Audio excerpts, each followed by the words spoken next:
Who are we missing? Mr. Bodden. See, and you just thought it was Connie. And here's Connie, and and Julie is joining us virtually today. She's waving. I can see her on the screen. Hello, everyone. I'm missing being there with you. That's a bummer. We miss having you. Can you hear us now, Julie? Yeah, I gotcha. Hey, Julie, I'm moving from my seat to yours and keeping it warm for you, okay? Yes, thank you. Maybe I'll get smarter from having had you sit in it. Oh, no, don't count on that one. Ben, just give me the thumbs up when we're live. Are we good? All right. Welcome, everybody, to school board meeting today. Those in attendance, also those joining us virtually online. Today is February 2nd, 2021. Let's start by introducing who's here. Once again, we're going to start with you, Julie. Julie Jackson. Terry Bodden. Nicole McDermott. Martin Bates, Superintendent. Connie Burgess. Chris Wynn. Clark Nelson. And Karen Winder. All right, we are going to move straight to our Pledge of Allegiance, directed by Tina West, who is School Leadership and Improvement Director. Tina. Please stand and put your right hand on your heart and say the Pledge of Allegiance together. Begin. I pledge allegiance to the flag of the United States of America and to the republic for which it stands, one nation, under God, indivisible, with liberty and justice for all. Thank you, Tina. Next, we'll move on to our reverence. We'll turn the time over. Ben, are we turning the time over to you? Oh, nope. Jennifer. To introduce there you go. Principal Christensen to introduce this reverence. All right, well, I am so excited to share with you Matheson Junior High. It's truly a very special place to be. We've got amazing programs, incredible teachers, and the very best students. And so our reverence tonight, it comes from our Fine Arts Department. It's our Matheson Show Choir, directed by Zach Dickinson, who happens to also be Matheson alumni. And this was put together by our CTE instructor, Sean Pollock, and Assistant Principal Aaron Bodeau.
Yeah, and be sure and thank them for that.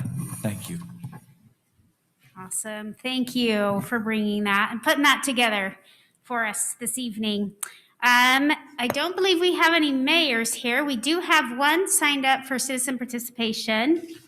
Caitlin Bone. Are you here, Caitlin? Yes. All right. We'll invite you to come up here to the podium.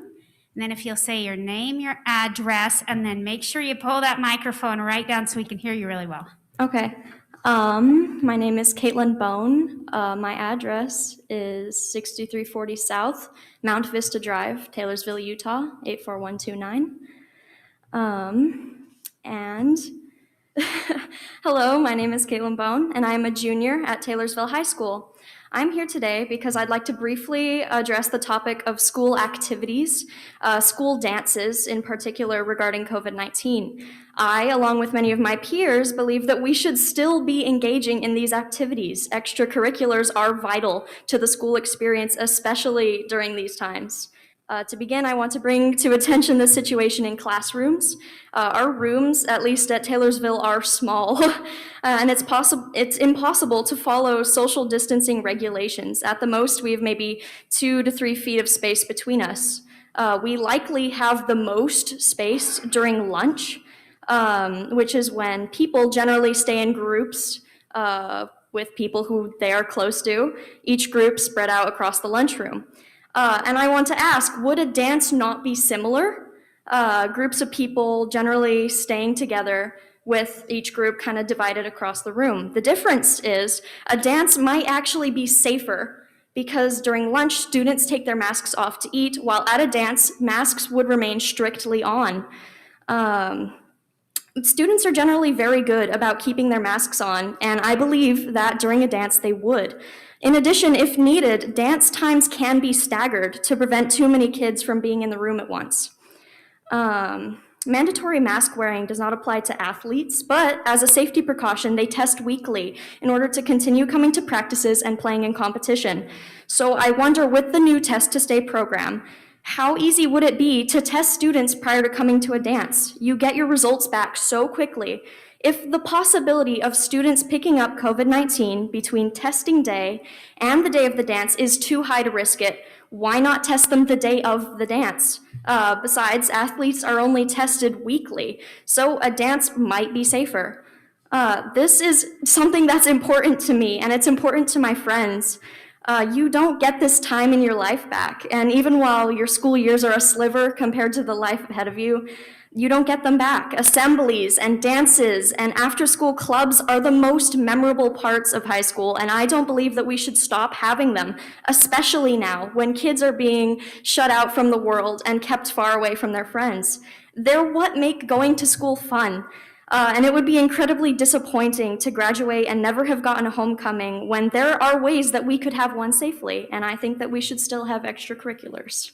Thank you. Thank you. Very well spoken, and that takes a lot of courage. So, Caitlin, Leslie, would you touch base with Caitlin, make sure you've got each other's information, that you might share with her some of the things that we have in the works right now that she just talked about. Thank you. What's that?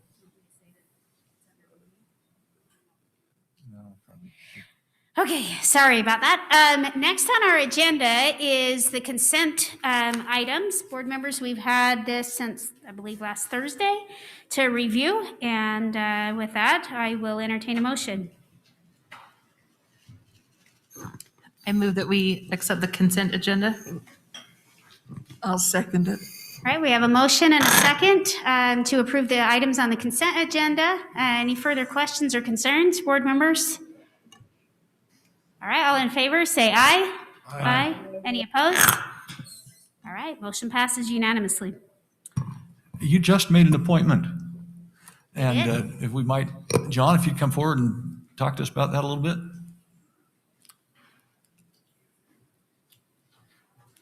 Absolutely. Members of the board and superintendency, it's my privilege tonight to introduce to you our next principal of Kearns High School. We also made several other appointments tonight, but those were open contracts, and we're going to invite those individuals to come in an upcoming board meeting when we make their placements. So you can put a name and a face with the assignment. But tonight, we have with us Danny Sterling. So if we could have Danny stand. Danny started with us here in Granite.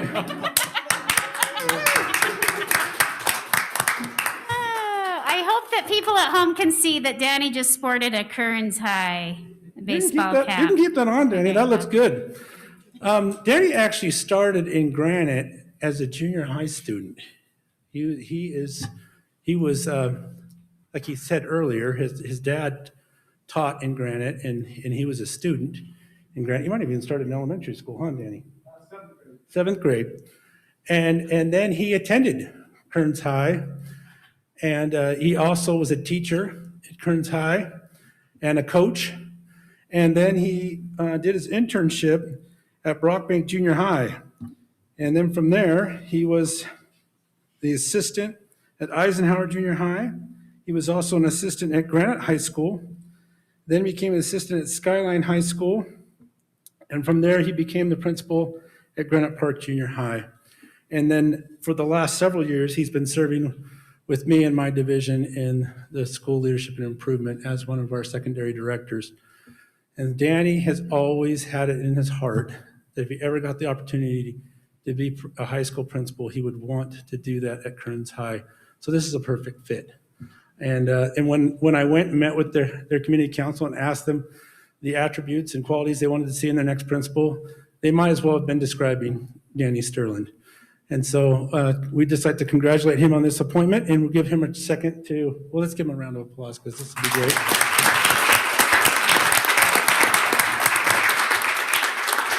And Danny brought his family with him, so we'll take some time and introduce your family, Danny.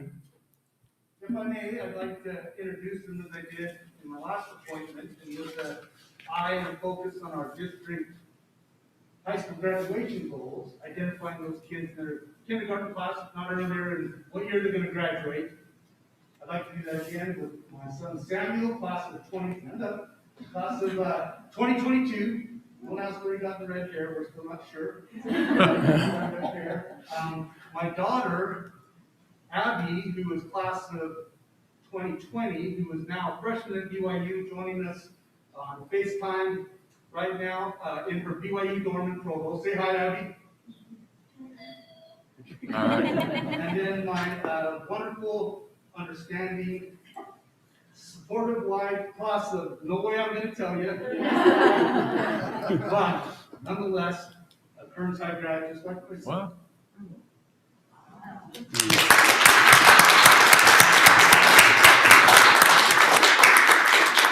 And I just have to say, our loss will be Kearns' gain. So, Thank you. Congratulations, Danny.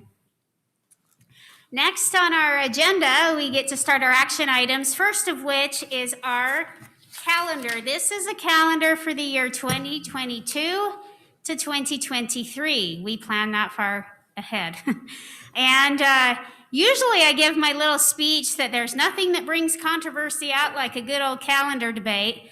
That doesn't apply this year because we have more controversial things like COVID. But nonetheless, this still gets a lot of parents and students and employees tuning in because it does directly affect your school schedule, which then affects your family schedule. So with that, I don't know, are we turning it over to Tina or? I will begin. Thank you, Board of Education and Superintendent. The three of us are here to present to you the calendar survey results that was distributed to our stakeholders in January. Before we talk about those results, the second slide is a review of our initial survey where we take the results of the survey and meet as a calendar committee and then come up with calendar options that we present to you as a board that will then be given as a second survey for choices for our stakeholders. The results of this survey asked participants to rank order from most important to least important the following factors when determining a calendar. You can see that based on their percentages as they rank ordered, we then weighted those, and that weighted average is on the right. The most important Weighted average was longer winter break, followed by longer spring break and a 3-day Thanksgiving. And then following that was to end by Memorial Day, start later in August, and then fall recess. So we tried to incorporate those items as we developed the calendar for your approval. I have a quick question about that. Is this the result, because I know we did the survey before, is this the same summary of the results that we had before, or did you guys do a new? No, correct. This is just just a review of those results from October.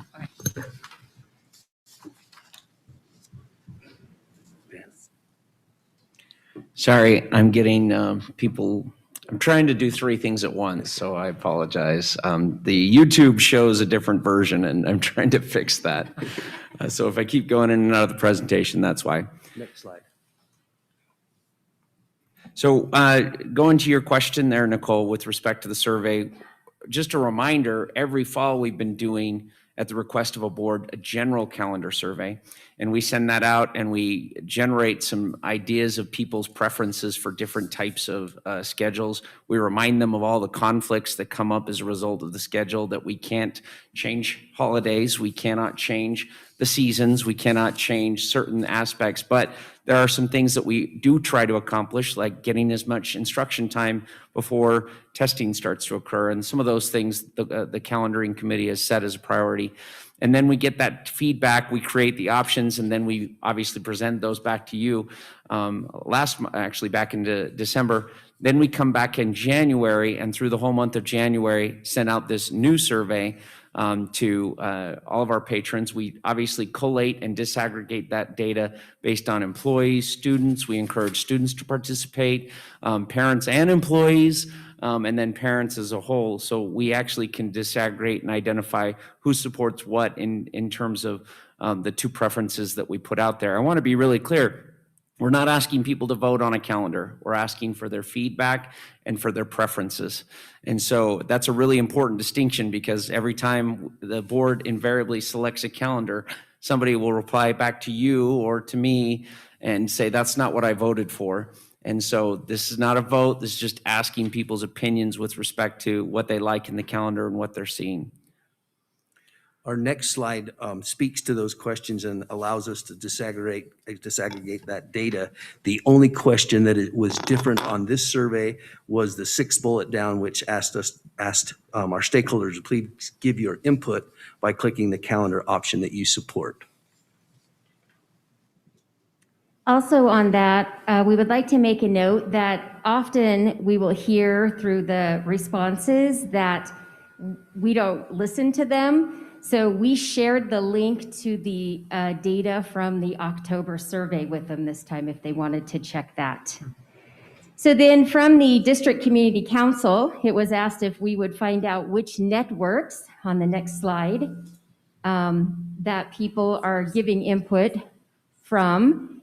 And we also thought that would be useful to you, so you can see which networks gave some input.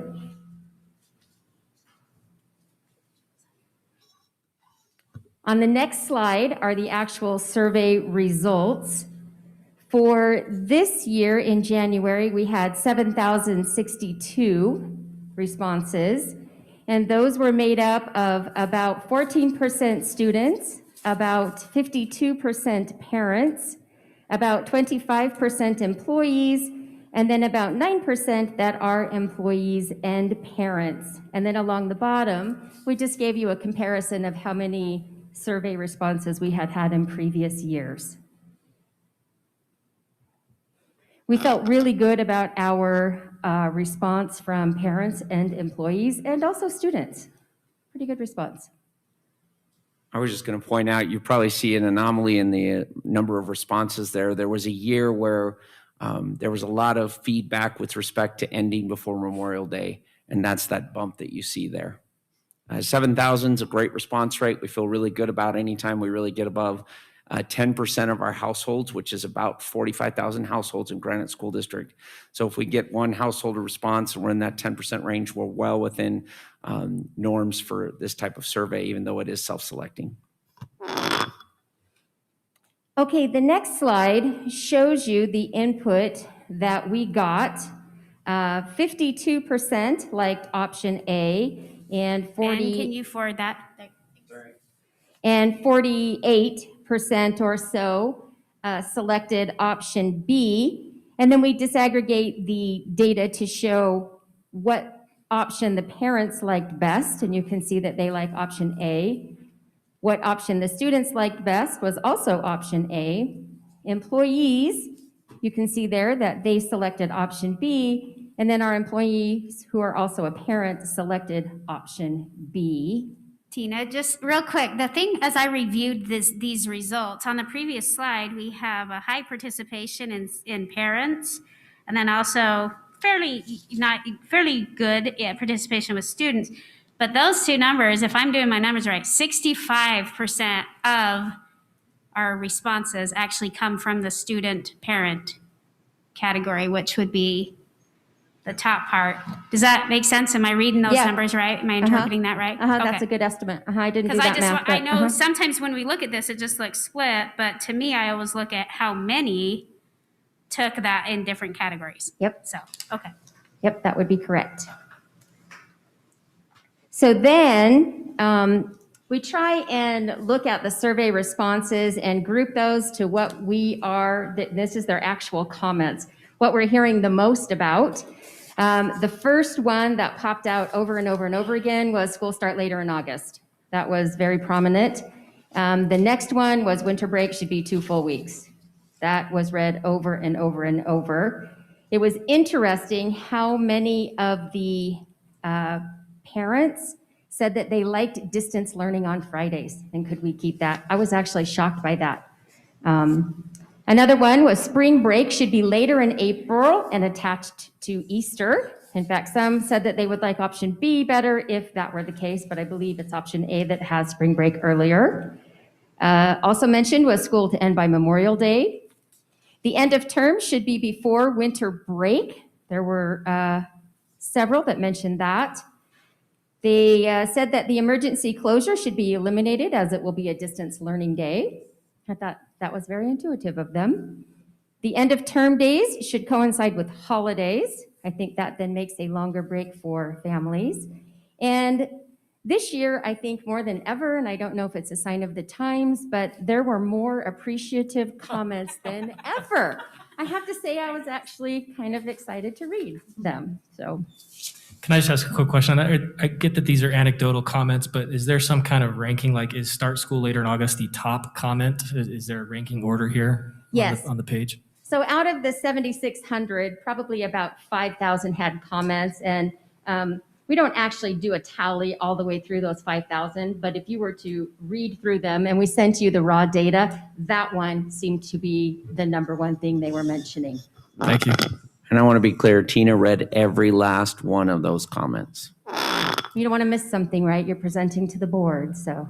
Just kidding. One thing that's important is that this does say that it start later in August was a comment, but then if you look at the initial survey results, that was one of the least important when we did our, the survey in October. So just remember that. Yeah, the these are weighted separate. average had that actually less on Yes. the previous slide.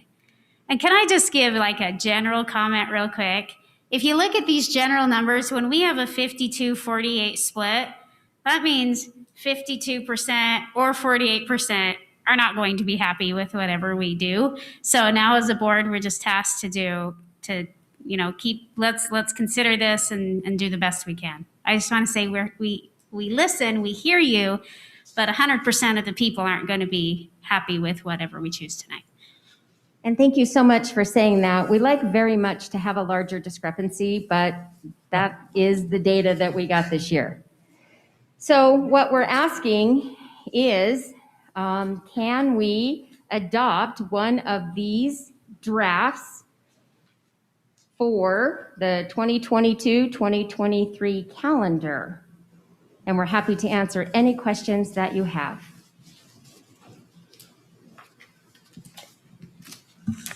I'll ask a question. Do you have a sense of why, in that split of the parents versus employees, why employees prefer calendar B versus the heavy emphasis of parents and students preferring calendar A? So we did talk about that, and we believe that the employees have 3 main reasons, at least that we came up with, that draft B was preferred. The first one is it has equal quarters because draft A has the term ending before winter, which unequalizes the 4 quarters. We also thought it's because it started later. And it does have a longer winter break. So I know last year, I looked at the raw data. I did not read every single comment. Bless you for doing that. But I read what I could. And I don't know if it was the way, did you guys, I don't know, maybe it was just mine, but I could only read like the first line of it. But I remember last year, part of the reasoning some of the parents gave was that they wanted to be out by Memorial Day so that they could take vacation earlier.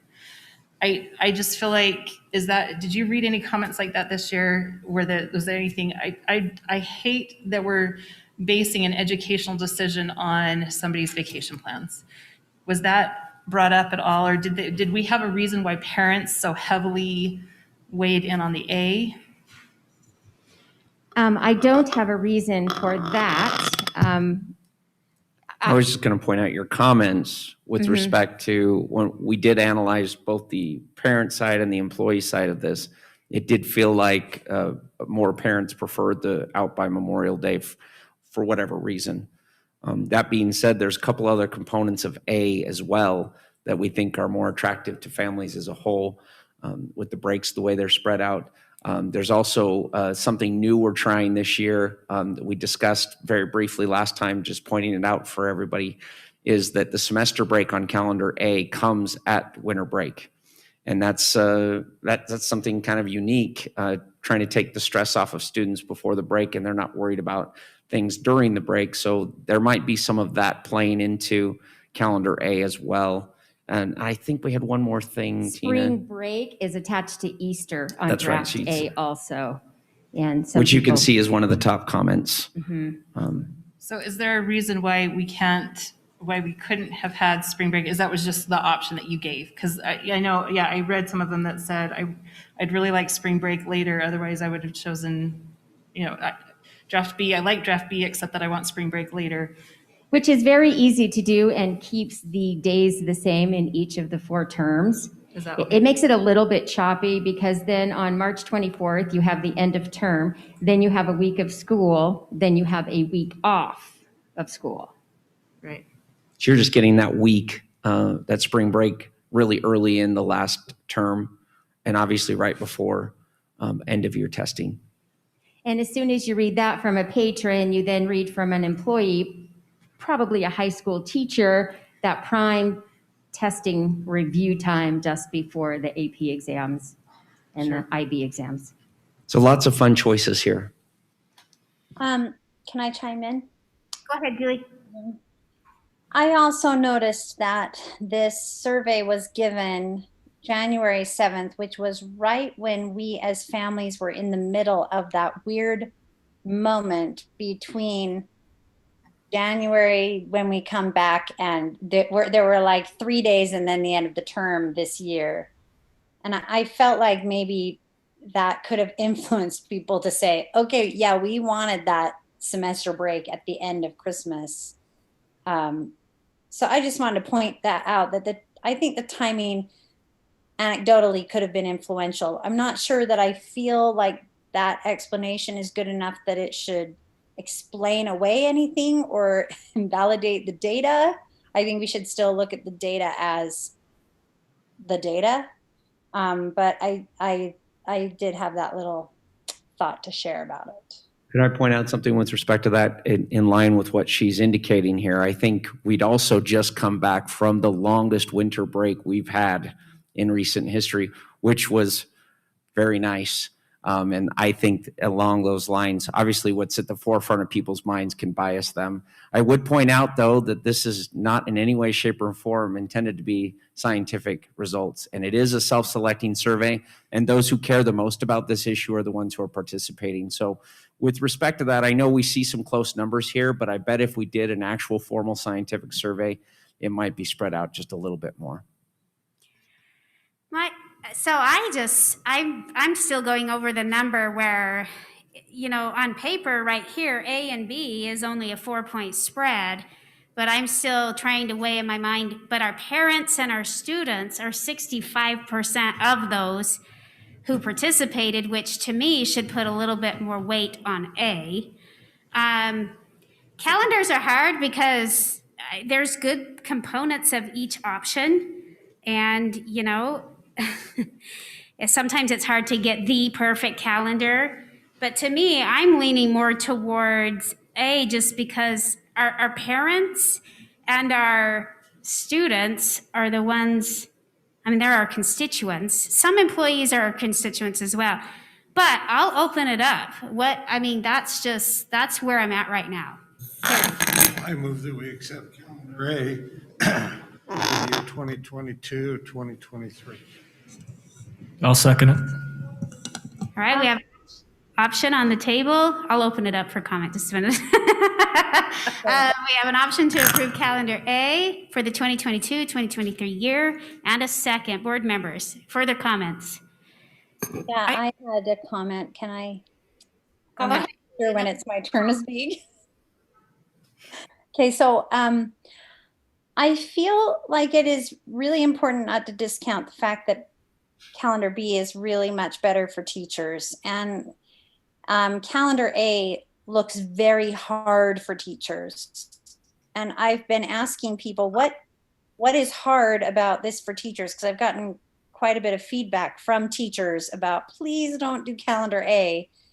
And the things that they say are, it's hard to come back that early in the year, but more importantly, and I was surprised by this comment that I got from like 5 out of 7 people, so that's not a very good, sample, but that it's hard for them to, it will be really hard for them to get their grades in on the 23rd of December. They were saying that's such a busy time for them as humans in their families anyway. And for them to get all their grades done on December 23rd, and then the next day is Christmas Eve, puts a real burden on them. And they also were saying that, something I did not like to hear, that they actually kind of need that time over Christmas to kind of catch up, and that was really helpful for them this year. I was surprised to hear that, because as a teacher, I would have liked, like I taught during last semester, I would have liked to have had it done over before Christmas. But I see what they're saying about, I have to turn in my grades on December 23rd. That is really hard. And on the same note, while on calendar B, we have a little longer Christmas break, and we do have to come back for the semester end. We're used to that in January, but look, you do get the spring break where you end term 3 and then you get a nice long break. So I support, I think I'm going to support calendar B. And the other thing is the Memorial Day. I would love to fix the problem, but the problem is not going to be fixed this year by any means. That the last week of school, there's just not a lot of work going on. So if somebody wanted to take their kids on a vacation after Memorial Day, it would not make or break their grades. They would miss yearbook day, but it wouldn't, it's not such a killer to have that week after Memorial Day, I think. All right, Nicole, thank you for that, Julie.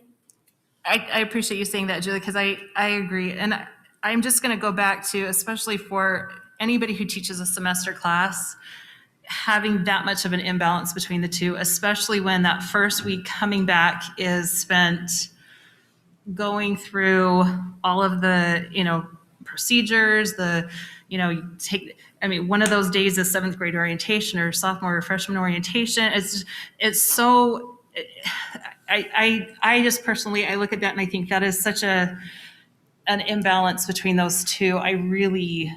That's where I am with calendar B, and going back to the survey. And that's why I wanted to make sure in October, they said that it was most important for them to have a long Christmas break, and B has the longer Christmas break. So if we're weighing what was most important to them, B has that longer break. B has the things that they, by 2 days, well, 2 days really. because they have, Front and back, yeah. yeah. And I don't know, teachers that I talked to, I said, do you assign work? I don't know, Michelle, maybe you can weigh in. Do you assign work over Christmas break? I don't know. My kids' teachers do. I can tell you that in Your secondary kids' level. teachers are nuts. Anyway, no, they're not. They're wonderful. Sorry. They're our employees. No, I just, I don't know. Maybe I guess there are teachers who do it, but I don't know that I think they're more few and far between than they are more commonly to assign it over winter break. Just my personal perspective. In addition, I know this isn't a problem because New Year's ends up falling on Sunday, but when it is, like it says on here, it's observed on Monday, when you have kids that are up that late, it's really hard for them the very next day to have to go and get back into school. And I talking to people who are professionals in the field of, child psychology and all that stuff, and they said that's really hard whenever we return the day right after. They kind of need that day to get back into it. So that's another reason why I lean towards B. Right, and on calendar A, you go back on the 3rd. And on calendar B, you go back on the 4th. Could Terry Bodden speak into his microphone? Pull your mic down. But most people, Thanks, Terry. New Year's Eve, which is On when they're going to stay Saturday. up late on Saturday. Sure. So There's some that's time there. Yeah, that's why I say it's not as big of a deal this year. The one thing that I do, looking at calendar B, there were, oh my gosh, I should have written it down. There were a lot more Fridays that were off. And when we're talking, I've pointed this out before, but when we're talking about PLCs, and when that happens at the junior highs, if we're really emphasizing that that's important, I would really like to see some of those days, as we kind of did it, we manipulated that around last time, and tack those, like they're not PD days, what are they called now? The teacher contract days, the TCD days, instead being tacked on a Monday or something, so that we're not hitting Fridays quite so heavily. That is if PLCs are as important as we want them to be, and I value my PLC, so I would hope other teachers do as well, that the junior highs, they just get hit so hard when they don't have those Fridays. So that is my one issue with the B calendar. I like the one in September. It would be nice to see the TCD date put on the 26th instead of on the 15th or 16th. Sorry, the numbers are really small and I'm getting old.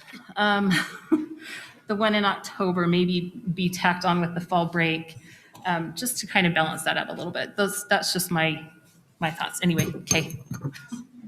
Clark, I'll just ask and then Connie. I'll just ask a quick question.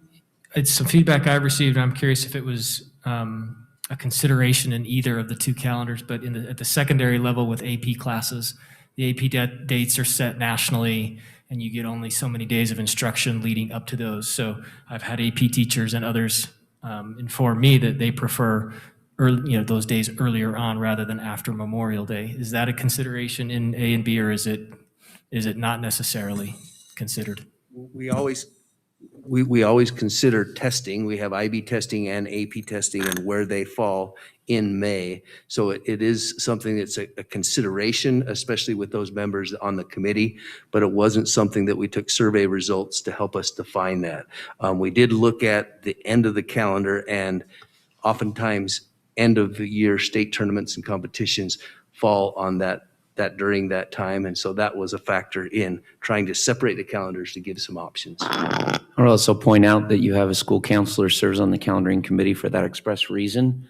And it's one of the caveats that we utilize in the general calendar survey in the fall. We point out when AP testing and some of those last end of the year spring tournaments fall. I think you recall a few years ago, we had the Cottonwood High baseball team playing at the same time as their graduation, which was obviously set 2 years in advance, and tournament a few months before. So Thanks. Connie. In regards to A, I get concerned that the teachers come back extremely early in A. Do you know when they get out that year before, the spring before in 22? Do we? I'll pull that up real quick. Okay. I just was wondering if they get out before Memorial Day or go into June. They get out on June 2nd. Okay. So it's a little bit after Memorial Day, but fairly early 3 in days June. of instruction after Memorial Day. The emergency closure day that year is the Friday, June the 3rd. Go ahead, Chris. Sorry. Did you have anything before I have another set? I was just looking at that closer with Connie. That means they would be back the first, second, only have 1 week of August off, and then they'd be back in school. That's early, in my opinion. So, Well, it's still about what is that, 2 months plus a week, 2.5? 2.5 months? 2 months. 2 months, 2 months plus and a week. Not really 2.5, as Nicole corrected me. Connie. The one thing that I do like about B, and that I say this every year, is that teachers don't have to come back on Monday with the students, but the students come back later in the week and they get a head start, and then they go a full week the next, and I like that. I like that too, Connie. And also, Clark, if I were going to support A, it would be for the reason that you said. I think that is really, I think because if we're looking at these calendars, we should be saying, what is going to affect student outcomes and student learning, right? And I think that what you said is pretty big. And that has been many times discussed in the past few years, of those critical days, to get even 3-4 more instructional days prior to those AP tests can really, they can affect an outcome for student AP. I think on A, I'm wondering, and I don't know that we'll ever know this, but as a parent, I look at April and May on A, and you at least get a break in April.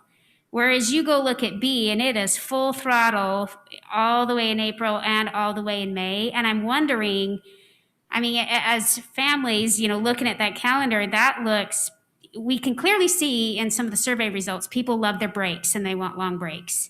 And so to me, I'm wondering if some of the parents and student support for A is because of the placement of spring break, not only related to Easter, as has already been mentioned, but in relation to catch my breath before we go into the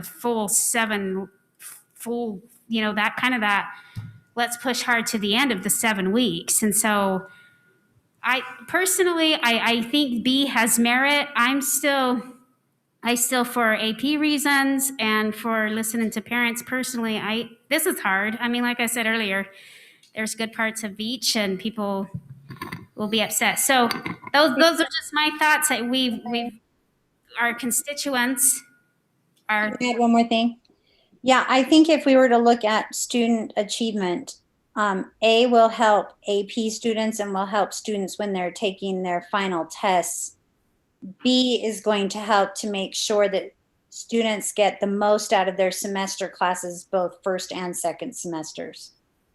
So I think those, when we're looking at just student achievement only, and not what is convenient for parents, or there are other things like how tired a kid is, huge, right?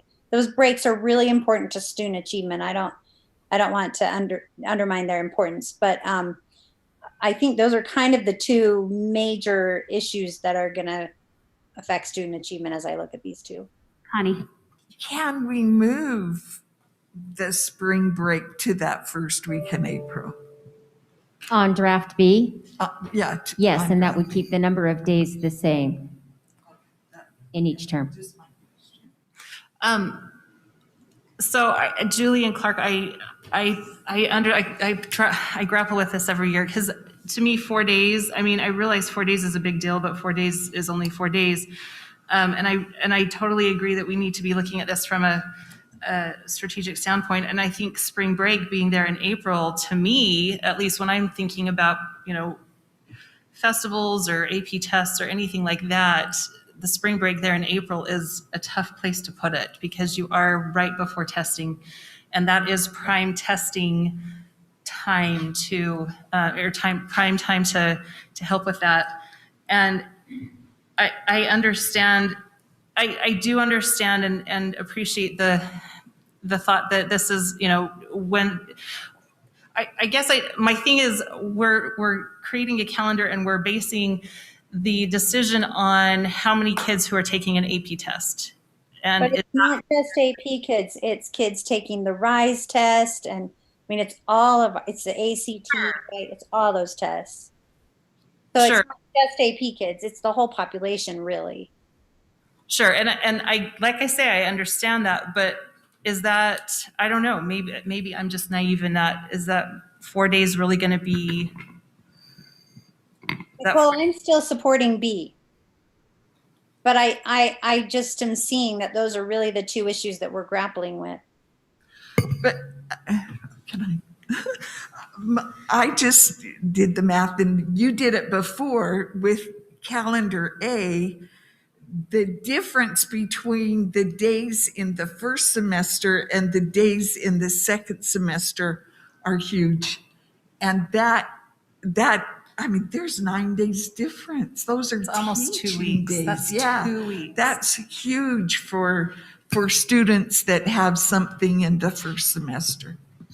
And when you count what Nicole said, that really and truly in the fall, the first week or even 2 are just orientation. So I don't know. I struggle with that, but it is why I struggle with supporting draft A. So I call the question. We could talk about it all night. All right, Terry has called the question, which ends discussion up here on the dais, and we go straight to the vote. The motion, to be reminded, board members, is to support the approval. Well, it's for the approval of option A for the 2022-2023 calendar year. Let's see. So, do I roll call this? Because there's going to be a difference. Well, Terry, you might as well. Okay. So So, have them raise their hands. before I call for the vote, can I have at least an idea of those still in support of A? Okay, so that is 4 for, so, all right, let's go ahead and make it official. So, all in favor say aye. Aye. Any opposed? nay. Nay. All right, so we have 4. So motion fails. So now we'll entertain a new motion. The question is still called, but does somebody have a motion? I'll move that we accept calendar B. I'll second. All right. We want to accept it, sorry, with the spring break moved or with the spring break in the same place. Yeah, that's my question as well. I like it in the same place. Julie, what was that? Restate, please. I like it in the same place. I think that if you move it, it interferes with the testing and all the spring stuff that's going to happen. And I think that it's really nice for students to have that right there that week after the term ends, especially if you're going to be studying for an AP test. You've got that week where you don't have to worry about your other classes. And if you're really stressed, you can either take the week off or you can really nail the head, or whatever. I do like Julie. I mean, at this point, I can honestly, both calendars are good. And so I do like on the spring break where we have it on B, I really do like Friday end of term being attached to that. We have done that. I believe our calendar this spring makes for a kind of an extra long, because you get that day before the weekend and then the week and then the weekend after, and so like I said, both of these calendars are good. I don't think we can lose with either one. But I do like spring break where it is on B for the reason of that attached Friday off. So can I suggest, though, before we do make that final, if we are going to do B, that can we move some of those teacher days so that we're not being hit so hard on Fridays? Can we move? And I think families like Fridays. Am I? It's not families that I'm thinking of. I'm thinking of the PLCs that get hit, because I think when I counted up, there were 9 that were missed. And like September, there's 2 of them. And that means the junior high that is doing PLCs on Fridays, they have early out on Fridays. It doesn't get moved. They don't get early out on Thursday to do that PLC. So that means that half of those Fridays that they have on the calendar this year, they don't get to do any PLC. Isn't there a P in every week regardless? So it looks like there's an early out every week. That's for elementary. She's talking, you're specific to junior high. Is Monday the late start for high school, or is it Wednesday? Monday is the late start for high schools. Okay. And then So I Friday don't know if we junior. can kind of equalize that a little. I don't want to take Mondays away either, but I just feel like we get hit so hard with those Fridays. Well, it's hard because this is where we've got to weigh teachers with, I do think we still, I'm okay with B, but boy, we had 65% of our respondents were in the student and parent group of things. And as I'm looking at the calendar, I understand the concern, and I'm not downplaying the importance of PLCs. That's not what I'm saying. But at some point, can we bring in what parents would probably favor? Before in our survey, didn't parents say that they would like to have the days clubbed together more? I don't know if that was in the survey this year, but the year before they wanted to have. So like I'm looking at September, the one that's on the 16th of September. Can we just put that on the 26th instead? Because we missed the 23rd. Is there a reason? Oh, I see what you're saying. Is there a reason why we keep it on? We have both of those Fridays off. We could move it to the 26th. It still spreads them out the way we like our professional development to look. Okay. So, I mean, that's one of them that I just thought I looked at. I mean, I understand the 13th and the 16th, those are both together, and that makes sense. The same thing in January. I'm just jumping around. In February, the 17th and the 20th, that makes sense too. The only other one that I could see, though, that we could move would be the 28th of October. I don't know if that can be even tacked on it on the 12th of October, or that makes a 2-day week, though, and that's hard for elementaries, but the Are you 17th looking at the 28th, Nicole? Yeah, the 28th of October. Move it to the 17th. So that is an end of term day, and Oh, that is that? changes the number of terms. Yeah. Okay. I think, at some point we just have to say, okay, let's accept this draft. I do like the opinion. What was the first one you said? 16th of September is also, Yeah, so, that's not an Moving the 16th No, of no, September no. to the 26th of September. yeah, is that the first, that's Yeah. the one you were talking Yeah. about?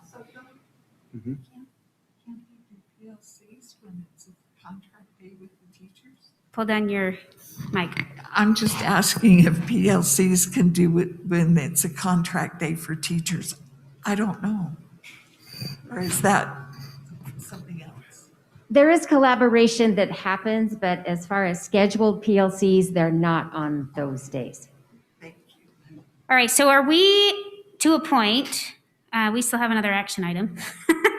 Are we to the point where perhaps we're looking at draft B with a suggested change in September? Yes. I have a motion to that effect. The motion called in Needs to be question. amended then. The motion needs to be amended because it was just calendar B, and then Connie brought up the question of, are we moving spring break, which we're not, but then that's generated this other discussion. Right. So do you want to amend it to include the change? The change in September. Okay, so the motion on the table is to approve option B calendar 2022-2023 with the following change. Move the September 16th over to September 26th, which gives kind of that long breather weekend at the end of September. Did I have that right in the motion? Yes. All right, I'll wait for a second. I'll second. All right, the motion on the table is to approve calendar B, option B for the 2022-2023 with the amended change, moving September 16th, Teacher Compensation Day, to Monday, September 26th. Any further discussion? Actually, never mind, the question's been called. All in favor, say aye. Aye. Any opposed? Yes, we Well did done. it. Well done. All right, thanks, Calendar Committee. Thank you for all your work. Sorry to make your We life know harder. that you just can't please everybody. All right, we'll invite Aaron and I believe Joan and up. And we have a follow-up to our Title I discussion that began last month. It's listed as an action item, and Martin is going to tee this up for us. Yeah, it really began 3 or 4 or 7 years ago. It began a number of years ago when the ninth graders were being moved to Granger High School at the same time that the Granger High School SIG grant was ending. And we looked at that, and we were able to, under the federal regulations, move Granger High School to be a Title I school. And they've done a lot of things with the resources from Title I there. Thereafter, under the criteria, once you establish criteria under the regulations, then those need to be applied evenly to others. A couple of years ago, Cottonwood High met the threshold that they would then be eligible under the same criteria. When our Title I lump sum of money doesn't change when we have more Title I schools or fewer Title I schools. The lump sum is the same. And so when a school is added, that means that there's a loss to other schools. We talked a month ago about segmentation and so on. The high schools, having determined that high schools would be eligible in Granite School District for Title I funds, we are giving the high schools the least amount of money we possibly could. Or said otherwise, we're taking from the other schools the least amount of money that we possibly can and still have the high schools be Title I schools. So that prompted a question about a year ago, about 13 months ago. Is this the way we ought to be looking at that, or should we reevaluate that? What's the data say? Where are we? And so a year ago, you asked that we come back last month, that we come back a year later and report on that. Well, board members, as we all know, that school year was not a very good year for gathering data or for a number of things. And we've been, lest anyone forget, we've been dealing with a pandemic and still are. So when we came back last month and gave a report, it was perhaps not as fulfilling as we had maybe wished that it would be a year previously for that January. And so the question we left, you'll recall last month with, there's a threshold question. The threshold question is, should we continue to have high schools be eligible for Title I funding? And if the answer to that is yes, then that's kind of the end of the discussion. We don't do anything, we continue on. If the answer to that is no, then there's a follow-up question. If that money is then to be redistributed to our K-8 schools, do we just raise the amount that goes to the K-8 schools, or do we leave the amount the same and add more K-8 schools, or do we play with that? But you don't get to that second question until you've answered the threshold question. And that's really what you asked us to come back tonight to talk about, really in terms of results and context, and what are the high schools able to do with the resources, and what results are demonstrated from that, and what do or could elementary schools do with those resources, and what would be the results from that. And so I'll turn the time over now to Aaron, and you'll lead the discussion from the floor. Thank you, Superintendent and Board of Education. I brought friends with me this time. And so I wonder if prior to, and we'll each speak to various components in these slides, I wonder if it's okay to introduce each person here in their title prep, starting with Dr. Dunn. I'm David Dunn, principal of Granger High School. Carrie Roy Lance, principal of Cottonwood High School. And Aaron Wilson, organizational effectiveness. Joan Bramble, assessment director. Okay, thank you. And so I'll refer to the slides here that I presented. First, just a summary of the presentation that was given in January. And first, that federal law does provide some flexibility to LEAs in determining which schools receive Title I money. And these flexibilities include determining at what point in rank order we stop serving eligible schools. Also, we can use stratified funding bands in determining PPAs and most salient to tonight's conversation, whether we use an elementary projected feeder pattern to allow for otherwise ineligible high schools to, in essence, jump into that rank order of funding. And then the second bullet point is, since 2013, Granite District has used this elementary projected feeder pattern to qualify Granger High School.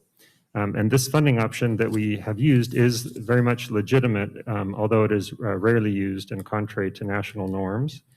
Third, with Cottonwood High School's recent Title I designation, all other schools receive less money, and feedback has been shared from elementary principals as that's with diminished money, there's some diminished services in terms of paraprofessionals and other services.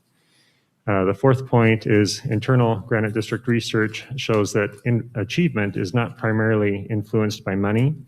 Yes, money can and does make a difference, but more impactful to school achievement is the school culture, human capital development, and other precursory elements of school improvement needed to be in place so that money can correlate to student achievement more strongly.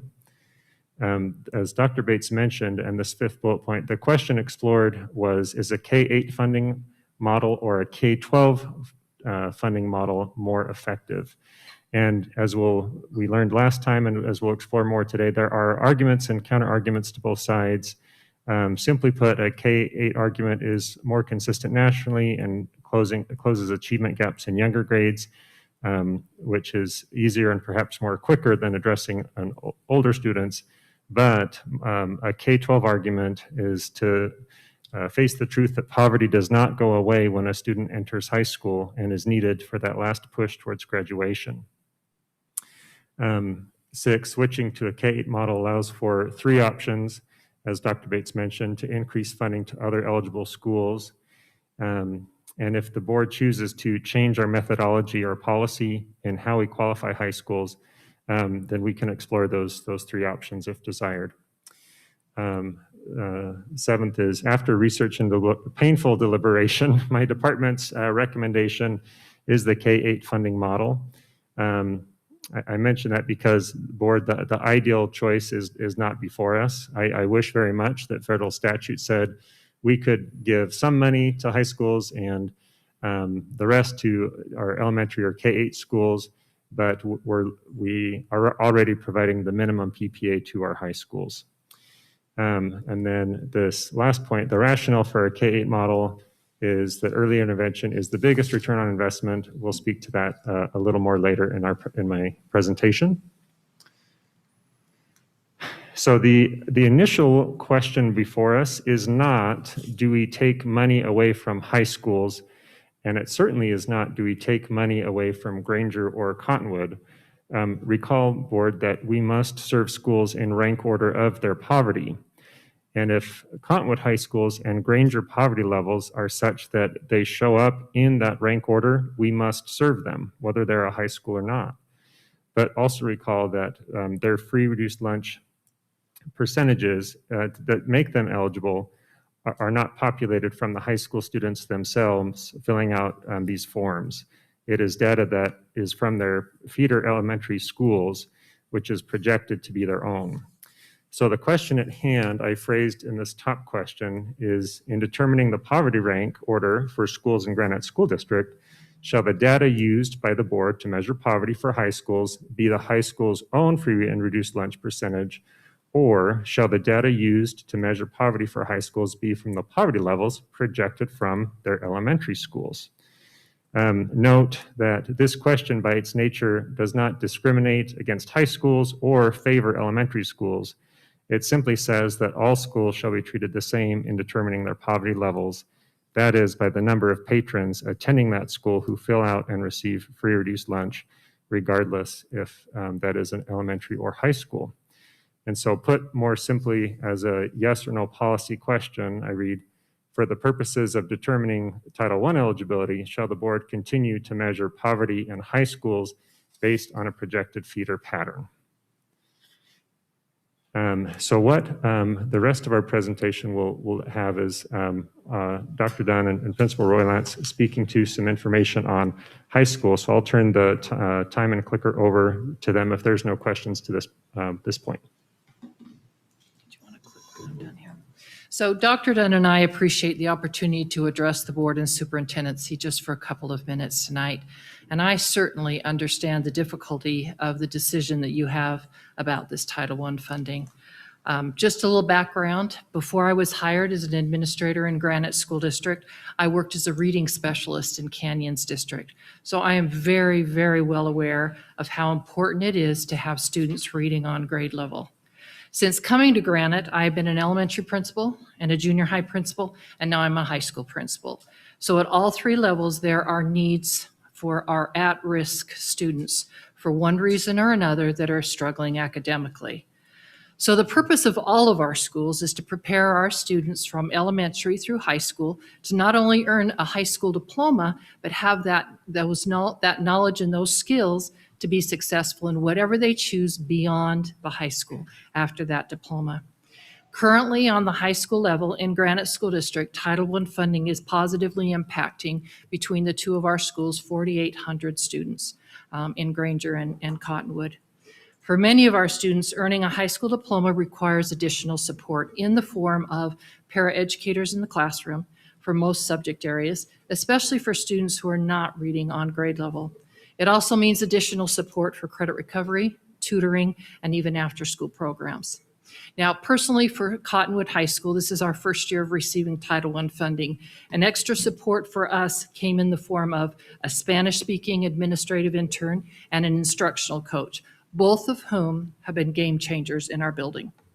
Our intern has reached out to many families, Latino families specifically, on a weekly basis, showing parents the academic progress their students made that week, as well as progress toward graduation. Again, this is a weekly basis that he is doing this.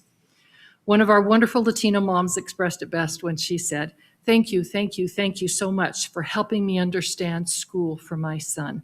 Gracias, gracias, gracias." And then she followed up that very thankful sentence with, by the next morning, she brought a pan of tamales, homemade tamales for all of us to enjoy. They were fabulous.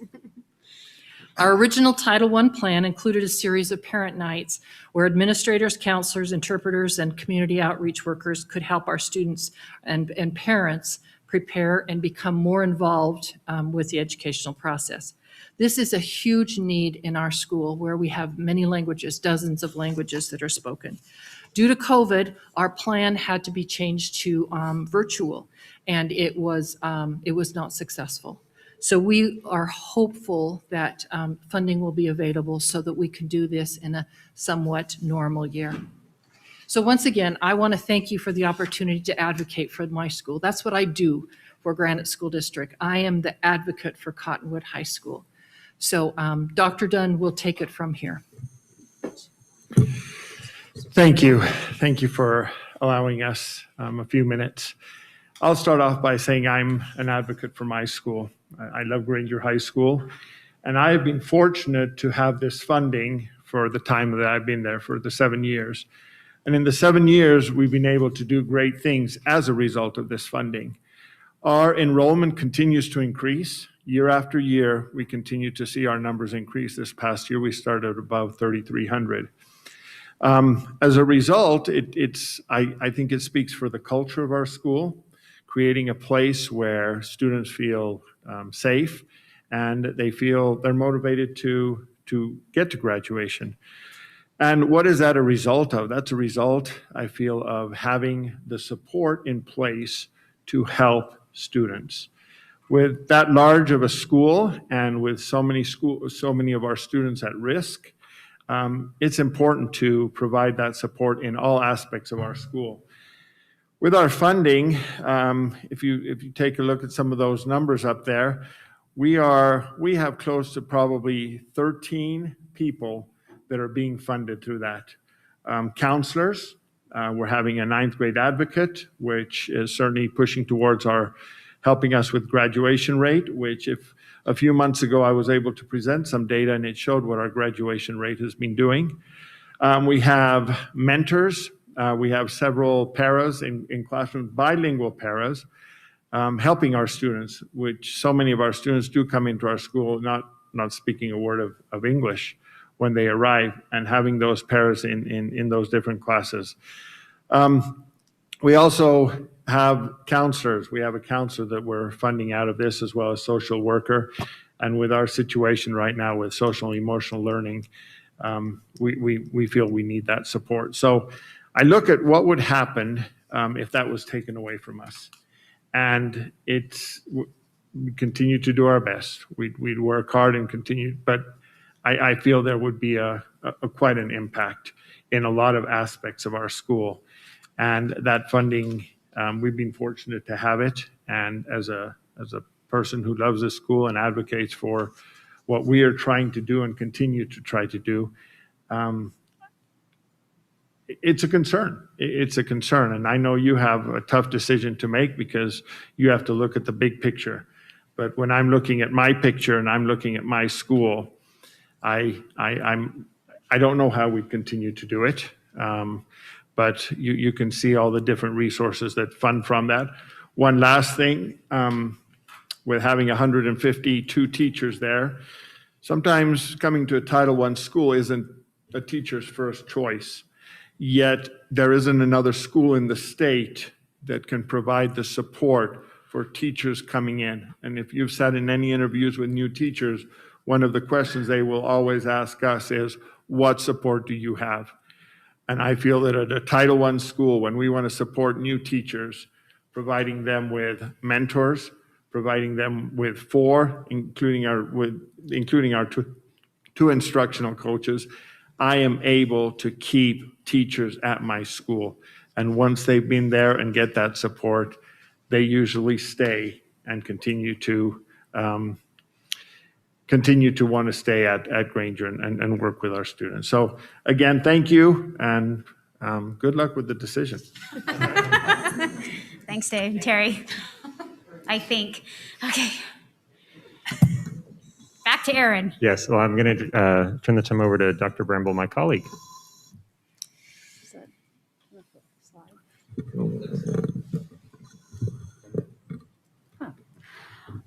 So I've been asked to share with you how Title I funding specifically impacts elementary schools, and then specifically what happens when there's a funding loss or an increase in funding. So I thought I could probably do this best with some data, of course. So on the left side of the slide is a table with the actual budget that I had for 2 years that I was a Title I principal with a school of about 550 students. So you can see that Title I funding makes up the greatest portion of this budget. I included some of the other things that I actually have some control over at the elementary level. But you can also see between those 2 years that there was a significant decrease in funding. And note that decrease that year was the result of some significant decreases at the federal and state level, and not due to an increase in schools at that time. When this significant decrease occurred, I had to really work hard with my faculty and community council to consider really carefully what the priorities were in funding that would allow us to continue to at least not lose ground in the progress that we were making in mitigating some of the negative effects of poverty on academic performance and narrowing the achievement gap. So the right side of the slide shows some of the priorities that we considered. So one of the things that we really felt was important was to continue to build the capacity across all of our grade levels to provide quality instruction. So to do that, an instructional coach is really essential, as well as time for teachers to collaborate in a PLC, and then smaller class sizes with a focus on lowering those class sizes in the lower elementary levels of K1 and 2. We had in place some targeted interventions that were systemically delivered by aides, and the decreased budget that you see there allows for about 4 29-hour aides. We had been offering all-day kindergarten to all of our students for a few years as a result of the Title I funds, but in this year had to make a really difficult decision with that decreased budget, we couldn't even afford that 0.5 FTE to support an additional all-day kindergarten. And the other 0.5 FTE eventually had to go to that we were using to support our English language learners. So both of these, while priorities had to be cut, as you can see that our budget was really over what we could be able to support with that smaller budget in 18-19. So the other technology support piece there is just representative of what a typical school of my size would get for those supplies and technology supports. So another Title I priority that isn't listed there, but is a really important one, is social emotional support. And so some schools will fund an additional social worker in elementary. We had been funding Playworks, which was a great program that we saw some really positive results related to building a positive social climate, and we saw a significant reduction in office referrals. So with that reduced budget, we also had to cut Playworks, and so unfortunately, in the 18-19 year, we saw an increase in our office referrals again. So while we were able to continue the trend of increased end-of-level outcomes with our 3rd through 6th grade students, when we looked at the end of 18-19, we really felt the effect of losing the all-day kindergartens and really had some decreases that we had seen in past years in the gains that they could make, as well as a huge increase in their absences. Those half-day kindergartners, we really have a hard time getting them to school. So let's see, I think this can probably best be shown in this next slide, which is how we felt this significant loss. And this represents district level data. And what we see here is the difference that a full day kindergarten program can make. And so as we look at our full day programs, and this is just in Title I schools, we can see that the entry and exit of our full day really narrows that gap that we see that they start with in kindergarten when we can give them that full day experience. So my point in sharing this slide really is to show that when we consider a return on investment, I always found that the all-day kindergartens and offering that at a Title I school is really important in terms of one of the best uses of that money. And I think when you look at the Matthew effect that's been documented in research, that early success in acquiring reading skills usually leads to later success in reading as the learner grows.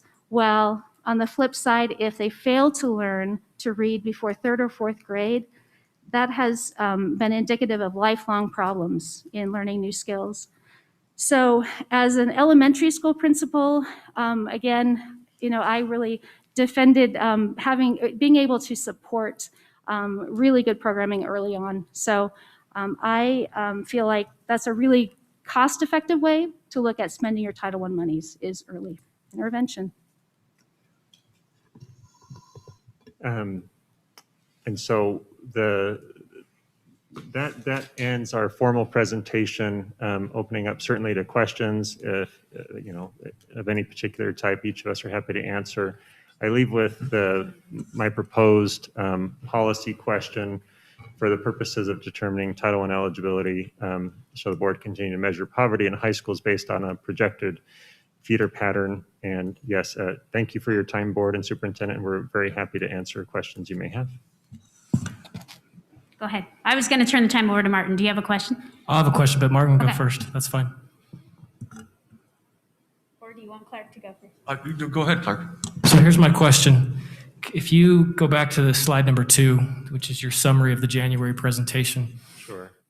I'm having a hard time reconciling bullet point number 4, which says that achievement is not primarily influenced by money, and your last bullet, which says that early intervention is the biggest return on investment. Yeah. Can you help me reconcile those two? Sure. And this is a point of training in my upcoming meeting for my Title I principals. There are very few, in my judgment, what's that we can really hang our hat on, like programs and systems. Dr. Bramble mentioned one, which is focusing on early literacy through extended kindergarten. But we find that when a school has certain foundational things in place and foundational systems led by, whether it's a veteran principal that has had experience or certain types of trainings, then we do see the types of achievement that we expect to correlate with money. Our issue as a district and Joan and my role in this new department is to make sure that we do get the return on investment. And I feel like our department is well positioned with the superintendent's vision of restructuring us as we are to be able to find and study and replicate what works. We're new enough in this conversation and are grateful for this opportunity to present, because you're exactly right. In point 4, I mentioned in our internal research that we've done so far, not all schools were the same to begin with when they were given money. Hence, we can't say the correlation, but I do believe that there are some areas for further research to make sure that we can better train our principals and put better things in place in schools so that when we apply money, that we receive the results we want. So in summary, I do believe we know and have a sense of what works, but systematically, my department, to be honest, has work to do to get there. Aaron, and to that point, because I've spent a lot of time thinking about this the last month, let alone the last year, but thinking about this the last bit.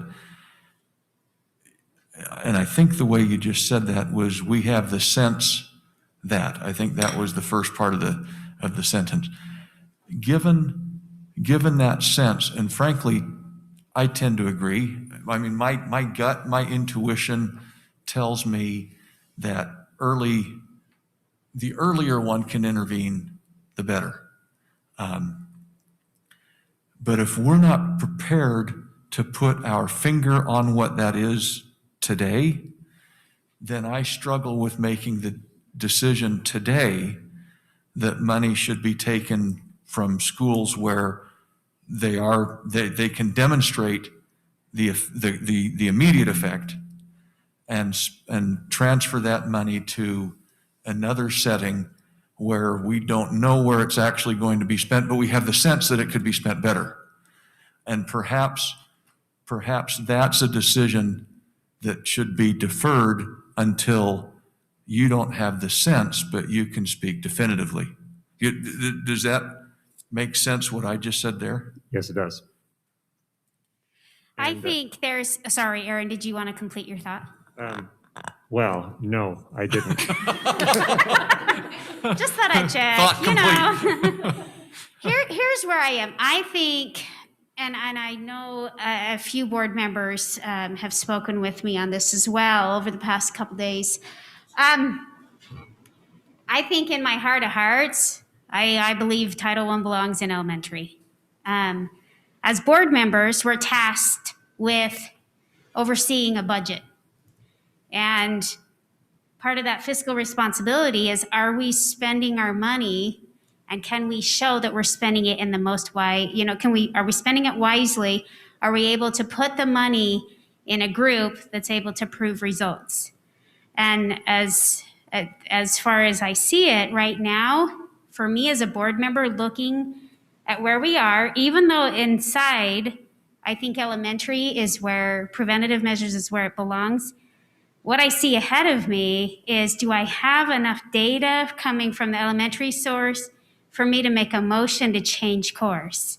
Right now, from where I'm at today, seeing that, I don't. I feel like we can't, this is just me, that I would support keeping it in the high schools, giving Aaron and his team another year to basically compile and be able to drill down in the elementary level and be able to provide some information for us next year. So when we do have this conversation in January, we're able to see results on the high school end and specific results on the elementary end as well.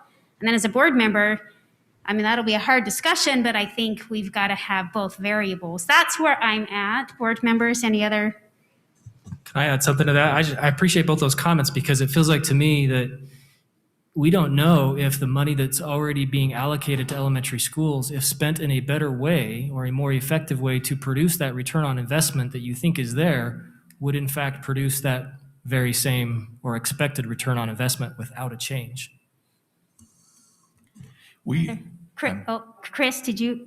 No, go ahead. Chris, go ahead. So I think where I'm hesitant to change any is also along with Clark's saying, you know, if we don't have that, if we can't say this is where it's best spent, then that would be easier to go for and say, yeah, elementary is where it's best spent. To me, what Granger's High has done is pretty phenomenal, and that's where your students end up, you know, even if I don't know about your numbers, but I know some of those students come in already teenagers. You're talking about they're not going through our system from K to 12 always. So sometimes we have to worry about that there's kids that come in already 7th, 8th, 9th, 10th grade, you know, not going through our Granite School District. So sometimes that's a factor too that I think we don't look at or maybe we look at, but we don't put value on because we're thinking, oh, we can do all this preventative, put all the money in this basket, but really Granger's probably one of them. I know other pockets in our district, they're coming in older students already. So that's just my comment.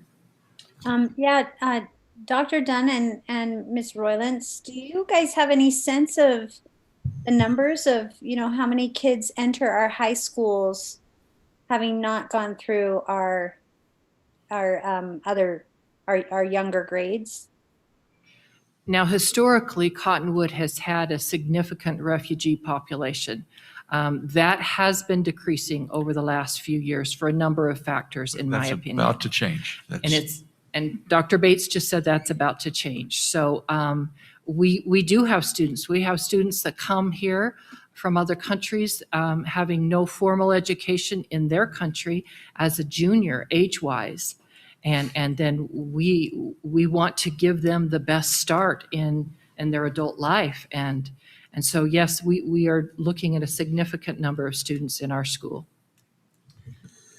I don't have exact numbers, but I can tell you that in a given week, we probably have probably on average of 2 students per day enrolling in our school.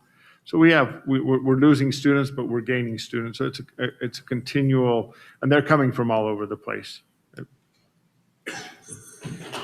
Did you have another question, Julie? Or are you good? No, I'm good. Thank you. Nicole, did you have some? No? Yes? Yes, okay.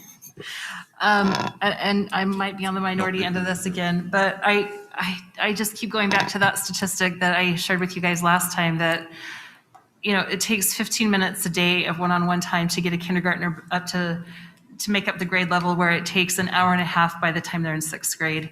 And, you know, going back again to that student that I told you about that got to 9th grade and didn't know how to read, what's the guarantee that they went on to high school? I mean, it's great that we can put the interventions in high school, and I totally understand that you guys get, you know, especially Terry, with the refugee population that you get.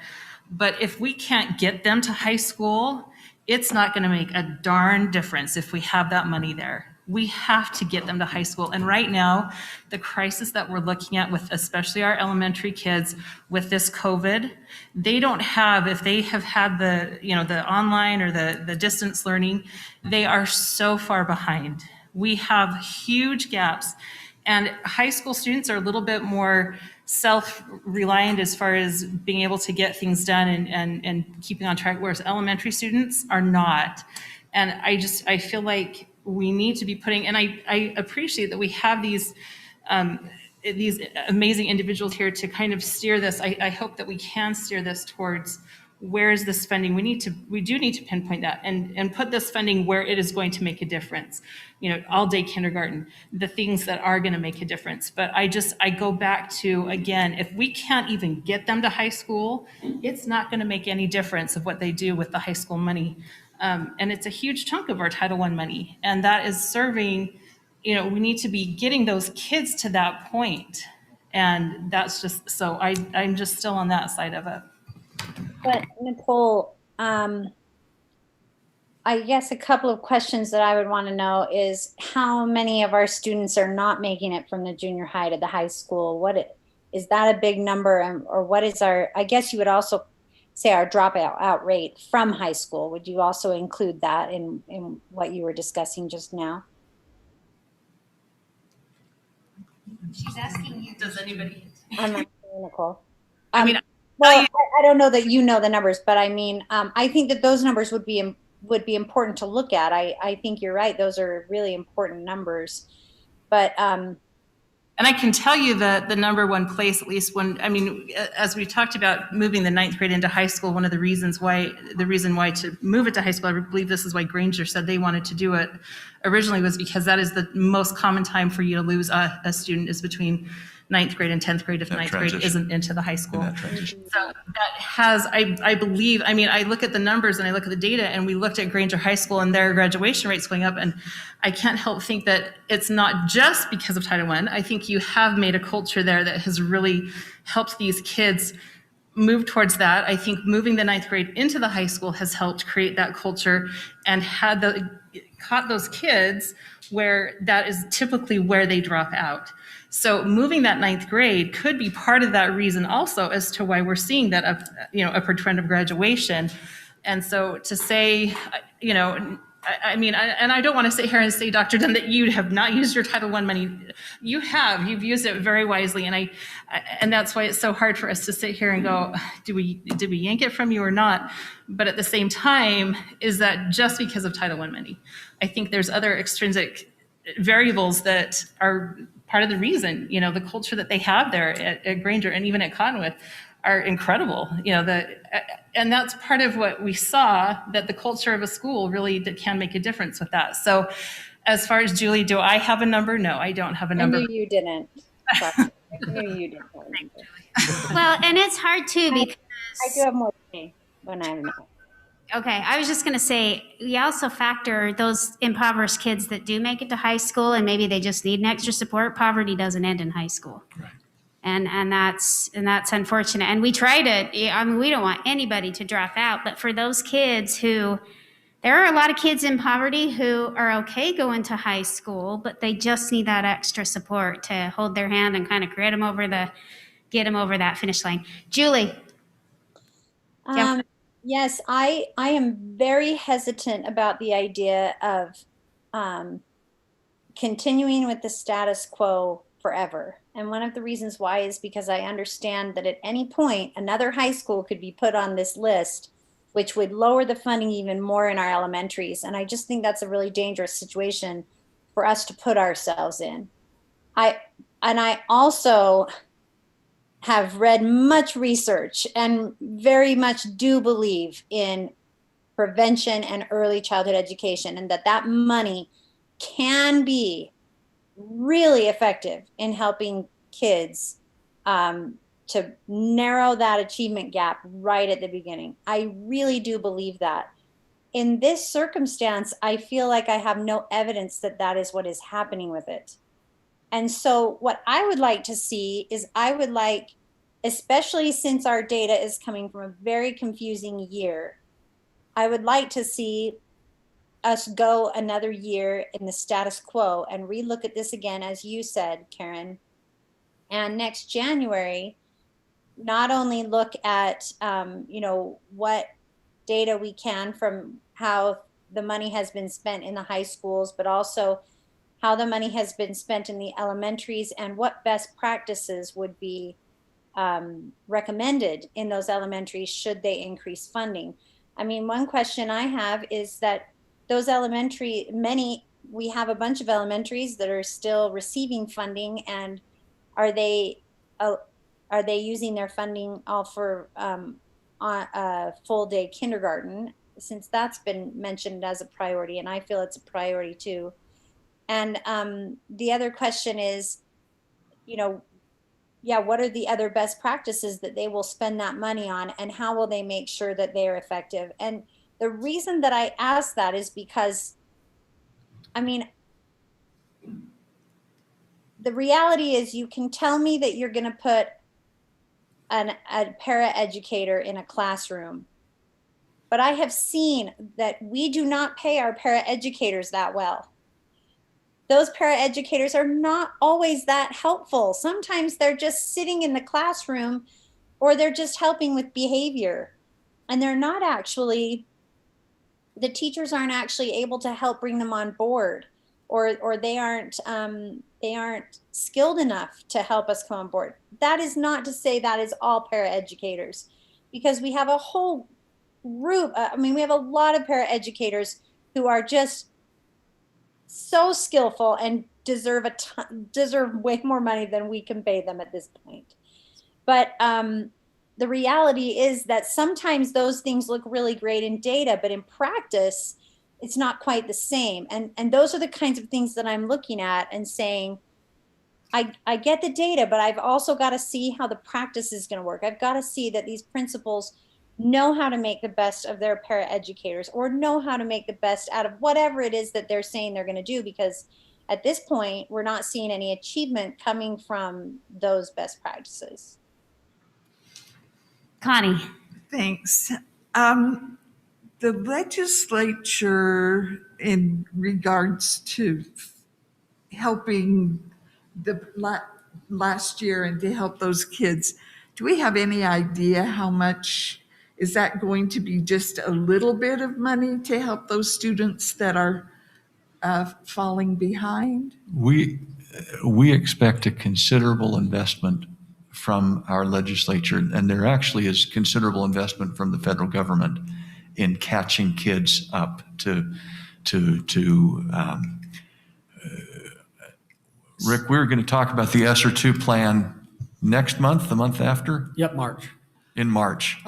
Okay. And that money, and whatever state money comes as well, is to be targeted to help make up for the loss that we've had over the last year. So will that have to be distributed throughout all students? Can we target it to elementary if we let this money go and the high schools still have it, or will it be restricted, do you think? Yeah, is it like just a broad per pupil, or? I'll tell you, our Title I money a year is about $10 million. Is that right? The ESSER money to be spent over 2 years is $42 million. So it's a big chunk of change. Okay. And Dr. Bates, I believe the state is still deciding the restrictions or methodology, so we don't have a full answer to that's true. How that can be spent is still being refined, but it's a lot of money that we're going to spend on kids and in schools over the next couple of years. Well, that has to play in my decision too. My next question is, how soon? We don't have a high school that's ready to come on this next year. So a year from now, if trend lines continue, the board, we will need to qualify Hunter High School effective the 2022-2023 school year. And so a year from now, if the projections hold true, which I think they will, we need to, as a part of this discussion, if we're going to maintain this projected enrollment feeder pattern, then we would need to decide whether we extend the schools or defund 2 or 3 elementary schools. But we're not at that decision point yet, but a year from now, it is the time where we will be. Which I think is even more critical to take this year and find those best practices at the elementary level, so that we can figure out where the money is best spent. I really just want to be able to have enough money that we can help the students that right now will need help because of the COVID. pandemic. Yeah. And board, if I may say, I think I speak for my colleague, Dr. Bramble, and I, where we relish the opportunity to do this type of research. It resonates with our respective doctoral training, and it's, what inspired us for this type of role. So that'll be good. And then what'll be advantageous is at that time, Cottonwood High School have had 2 years, and we could add them in this conversation, because in fairness to Principal Roy Lance, we haven't been able to tell what the money is done yet, because it's only been not even a full year, but next time we can include that as some data to consider. Well, it's not been a full year and it's not been a normal year, and that's correct. That's been part of Both the true, problem. Superintendent. If we go back to January, so last month and then a year back, board members, we significantly restructured this research department. And the intent was, we've been in our Title I schools, we've been fairly loose in allowing them to develop the plans that they want to plan or want to build. And our intent was, my intent was, hey, let's find out, let's really study what makes a difference, and then let's tighten down on where Title I schools get to, what those plans get to look like based on research and impact and outcome. And so we made all of those changes, we did all of those things, and then we had this COVID year that's just not a good year for studying things. And so we came back last month with a dearth or a drought or whatever of data, because we were not able to study the way we wanted to. I mean, Aaron had been appointed, he hadn't even started the job, and I had him in here and was doing this at him. And then he hasn't been able to do those things because of the year that we've just had. And so perhaps saying some of the same things I just heard Julie say, I'd be inclined to, do this at Aaron again and say, really, I want you and your team, and we put a good team together. I'd like you to come back a year from now and give us your best thinking and share with us what you've found on what really does make a difference. Where can we truly invest resources to have the outcomes that we're looking for? Part of that discussion is going to be defining the outcomes we're looking for, because I'm not even really sure that we know what outcomes we're looking for. So when we know what those are, then we'll have our schools. January be plenty of time for them to design the next year's Title I plan around the outcomes that we've given them, and then we would dedicate resources to that end. But I'm uncomfortable. We'll do whatever the board determines, but I'd be uncomfortable right now to take a couple $1 million total from the two of your schools and send it to Title I schools when I'm not really sure where it would be spent. I mean, actually, I know exactly where it would be spent, but I'm not sure that would get to the outcomes that it is that we're looking for. So I'd be inclined to suggest to the board that these guys get a 1-year reprieve, but know that don't be counting on it for the year after that, right? But you get a year's reprieve, and then that the two of you and your team have a lot of work to do, because you're going to be back here next January answering these questions in terms of what are the outcomes that we ought to be measuring in our elementary schools, and what are the best action steps to take, and what are the resources then that are necessary for those and that the answer to that question, what resources does it take for the action step, that would answer the part of the program or the presentation that we're not even get to tonight, which is, should we add more elementary schools to the list, or should we focus all of the increased resources on those, because that's what we need to do to move the bubble. I just said a lot, probably out of turn, but that would be my thinking. Board members, any further comment? Yeah, can I? Yeah, absolutely.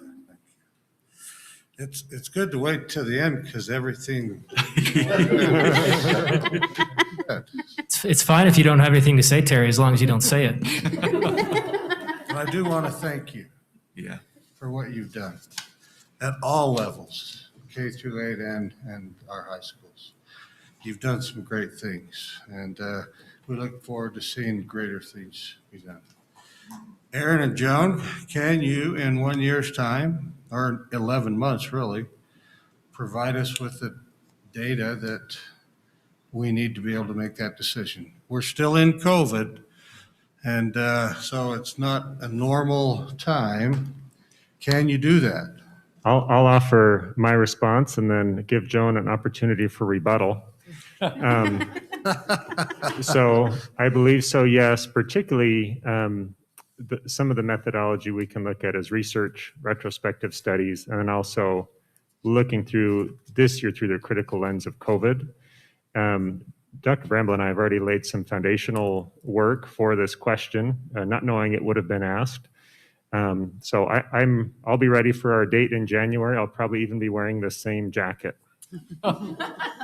Well, then I'll wear the same sweater. We'll make note of that. Oh, no, don't.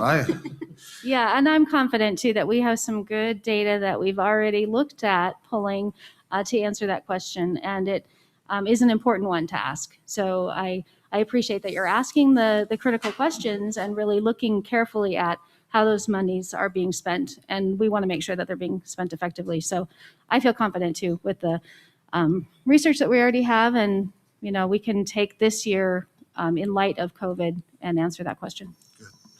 Because, and I think that our high school principals thank you, but I have a real concern, and you need to know that. The trajectory that we're on, I don't think that we can continue. We're going to be adding another high school if we continue on one way, or we're going to have to make some other decisions. And so I think it's important that we've got to make a decision. Is it best for early intervention, or is it best to add another high school and weaken possibly our elementary schools? So that's critical that we get this decided, And so thank you for your efforts. Grateful for another year. I have schools, Title I schools in all levels. So it is important to me, but I want to do what's best for kids. But thanks for all you do. Thanks, Terry. All right, good discussion. We just want to say thanks to Terry and Dave for being here and for giving us your feedback. Also, Joan and Aaron, and thanks for being willing to take this on. We know there's not two better people in the district for this job. Martin has spoken very highly of you both, and has great confidence, as do we in the board as a board. So thank you. If there's no further comment regarding this, we're going to move right on to our superintendent report and say thanks for coming. Thank you. Thank you. Board members, Dave, I might just steal all your thunder here and say this. We were. Which Dave are you talking about? Dave Garrett. Because you've got this I'm sorry. Dave and Dave's that Dave. Dave Garrett. What Dave's about to say, and maybe I'll just say it. Dale Okerlund approached us and said, "Hey, interest rates are low. We've got a bundle of bonds that we ought to refinance." And in principle, it's the same as when interest rates are low, you refinance your mortgage and save a lot of money, and it frees up money that you can spend in other areas and do other things with. And we have an opportunity like that. We need to move pretty quickly, but we didn't want it to appear on an agenda at some point without even having said what I just did. Dave, what can you add to that? We do have a series of bonds that were refinanced in 2016. They were all given to Zions Bank. So Zions is holding $71 million, and they're callable at any time. Dave, a little bit closer. The rates on them are 1.5% to 3%. The rates that we project we could refinance those to sell $53 million worth of bonds to pay those off would give us a true interest cost of 0.715. So it's less than 1%. Significant savings on the interest rates currently. It would produce for us about $4.5 million. We would push it up front, so in the next 2 or 3 years, we would pick up some additional money. We figured we can't leave that on the table, so if there's an opportunity, let's get that money. So we would be bringing that for a resolution needs to be adopted by the board to give us permission to move forward. And did we talk about bringing that resolution to the meeting in 2 weeks? Yes, there's a schedule set out, pretty aggressive. The first thing to start it is a resolution the board has to vote on. That'd be February the 16th. That starts the process. February 23rd, we would have to meet with Moody's and Fitch again to update our ratings. The bonds would be sold March 17th at a competitive sale.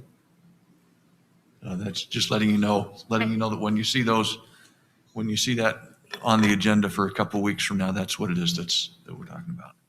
Did you have? And you said at about $4.5 million of savings through the refinance. It's really about 9. It's twice that. 8.5 million. Yeah. Oh, $8.5 million for for this. Okay. That's what I was asking. That's, okay, sorry, I kind of jumped No. in there, Chris. Thank you, Dave. Legislative update, I know Ben sent you the link to the tracking sheet that he keeps up for us, but I asked him also to highlight a couple of bills. Ben? Yeah, just three quick items here. As you're aware, just really quick on our tracker, which is a live document for anybody to see. We share it with the general public on a couple of fronts and send it out to our legislators once a week as well. You can see this JLC position. I just want to remind you that's our joint legislative committee in which Terry serves from the board on that committee and votes on bills. So you can see the key to the different votes that they take as an organization every Friday morning. So those are all listed there, and that is generally our position unless there's something specific that we're coming down on differently than that organization or group, which is very rare, but does happen on occasion. Two bills I wanted to point out for your benefit that are, it's actually quite a quiet session. There's a lot of good things happening, but the funding bill just actually SB1, which is the base budget bill. What happens at the start of the legislature? Their only constitutionally required bill they need to pass is the budget. They pass what's called a base budget, and then they make modifications by the end of the session. But they always want to have a budget passed just in case they can't come to an agreement after full funding figures come in by the end of the session. And so that base budget is a good budget. It does have some increases in funding for us. And the superintendent has explained that based on the cuts that we had last summer as a result of, we originally looked at a 6% increase after last legislative session. That got cut back to 1.7%, I want to say. So you can look at the increase as either an additional 6% on that 1.7%, or this new budget being 1.7% increase on the original 6%, if I said that correctly, and that makes sense. So we're looking good, but at the same time, that 1.7% is really just status quo for us. That really just inflationary wise, that's just going to pay the bills and the increase in costs for doing business on a regular basis. So that's something to be aware of. So we do anticipate some additional news budget wise as final figures come in towards the end of this month. That being said, there's two other bills that have particular concern about. One is SB 18. I've highlighted here for you. This is a good bill for small business. It reduces some dirty work on their part for the deductions they can waive. But essentially what that means on the back end for us is usually when they go back and they make adjustments on the tax rate, the county comes back and changes the certified tax rate and adjusts and makes sure we still get the same amount of revenue.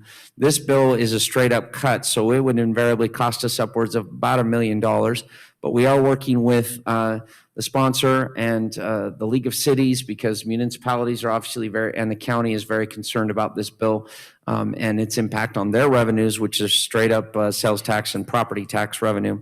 So I expect some good things to come of those conversations. SB 131 here at the bottom is another Wayne Harper bill, senator from Taylorsville, West Jordan area. We do not like this bill at all. It's redundant in several facets, but it's also adds some additional regulatory requirements. And while we have developed a 40-year strategic plan with respect to our capital facilities, this goes above and beyond that and requires us to anticipate school closures and some other things 10, 20 years out. And I don't know about you, but I'm not really excited about telling people schools we're going to close over the next 20 years. So a little more of a crystal ball than we've ever had the ability of having. And obviously that is a one size fits all for all 41 school districts in the state of Utah to utilize. Also requires some base models for schools, similar to a Wyoming and a Florida model. Obviously, we utilize different designs from other school districts all the time as an effort to save money, but there's some big concerns about this bill. In the midst of our break, a substitute version of this bill dropped, and Senator Harper, I spoke with him a few days ago, and he asked me to send all of our concerns, which I did, and I don't feel like those were all addressed in the substitute.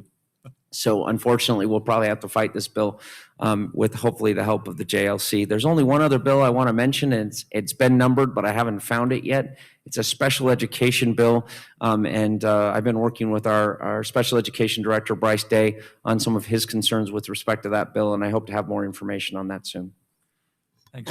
Board members, you can always refer to this. Feel free to call me or call Ben or others if you have questions or thoughts. And thanks for that, Ben. My last item, I wish I'd have thought about this when Charlene was still here. We got a very nice thank you from the U.S. Census Bureau. Our district put in a lot of work, Ben's department, so thank you, Ben, but also Charlene's department out of Educational Equity. And so, Leslie, if you'll extend our thanks to Charlene and all of the people that worked with her to work on the census as that went through this past year. Those are the items that I have. Thanks, folks. All right, on to our board report. Let's see. Clark, do you want to go first? Sure, I'd be happy to. Over the last 4 weeks or so, it's been a pleasure to meet with principals both at the secondary and at the elementary level. And this has been especially fun on a personal note to be in some of the elementary schools. I don't have an elementary school student anymore at home, which is terribly disappointing and devastating. But I just want to thank those principals and those schools for their kindness and for allowing me the opportunity to gain perspective from them. I'll leave it at that. Thanks, Clark. Okay, so the only report I have is I've been able to meet with some community council and PTA networks, vetting some ideas about superintendent qualifications and just different things. And I just have to say, I just admire how much our schools are just functioning so well. I mean, we talk about how our students we have an achievement gap and we have this, but they are still working so hard and just putting everything into it. And I just appreciate it so much. Our principals work harder than they probably ever have worked. And so I just want to let them know I appreciate them and all the efforts they're putting in, and thank them for letting me attend their meetings. Other than on the Hill, Day on the Hill will just be, are you going to talk about that, Terry? No, go ahead. Oh, no, I don't. I can ask a question if you'll just do that. I mean, always thanks. We'll send out the information on Day on the Hill when we get it. It'll be virtual because they're not letting us up onto the hill, but Stacy sent a little bit. Julie, Llewellyn sent us something. Oh, it was June. okay. So that's February 19th, and it'll be virtual. So I don't know how we're. Terry, pull down your microphone and give us your board report. How about that? I don't know how that'll come down. I have a meeting next week with the USBA, and so I'll try to get some more information before our study session. Are our Fridays all virtual too? Do they have? Meeting here. We've been meeting here, yeah. Well, okay, so the superintendents have been meeting here, and others have been coming along, like Terry, and couple of BAs came.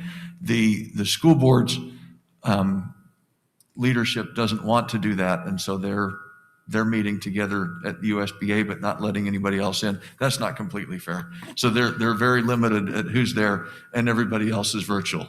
Okay, so have we ever received anything to see? I mean, like, can you send out something a link? The link to the meeting? Ben, we can forward the link to the meeting. We get it from the USBA leadership. So it's, I'm blanking on his name. No. You said that, and I can't think of it either. It's McKay. McKay Jensen's kind of the webmaster who's sending all of that, sending that out. And so, but when we get it, let's do that, Ben. When we get it this time, let's send it to everybody. Would we be all right to invite board members? You'd be welcome to come here as well. We have plenty of room here, and it's really fun to listen to the superintendents. Yeah, maybe you ought not come. Maybe you ought not come here. No, they're smart people. They're smart people and they're also smart Alexes. I invited Amber in an email to come, and she said others have invited, which was a nice way, I think, of saying they'll stay where they're at. Yeah. So, but there's plenty of room here, and it's great. So anyone's invited to come to that, 11 a.m. 11 a.m. on Fridays. Yeah, 11. Yeah. How long are you here? Till one or two. Yeah, we've been getting out. It's been under 2 hours. I think we've been done before 1 so far. It's been a quiet session. There just haven't been a lot of bills. So you're all invited, and it's very helpful. So I'm sorry I don't have more information on the virtual. I'll try to get more and get it to you. Okay? But it is the 19th from 10 to 2. Stay on there. Thanks, sir. Anything else? No, other than I had the opportunity to go do the rapid testing, help out at Cottonwood, and it was great. I just appreciate all of our staff, all the people I saw there, people who really could have been doing other things, but were here or were there, and it was great. So I appreciate the efforts of the district and our staff in being able to let kids stay in school. And the majority of them were negative. So they got to stay in school, and that's a great thing. So thanks. All right, Julie, we're coming to you. I also got to help with testing this last week. And my favorite thing about well, first of all, it was so well done and well organized. So thank you so much, district. I think it was Don Adams who organized all of that, and well done. I loved doing it because I met all of these fantastic people who I never would have met and heard their perspective about how things are going on in the district. I learned so much from the guy who I was partnered with. His name was Art, and he works he's one of our construction workers. I learned so much about our district from Art, and just those are really great opportunities, I think.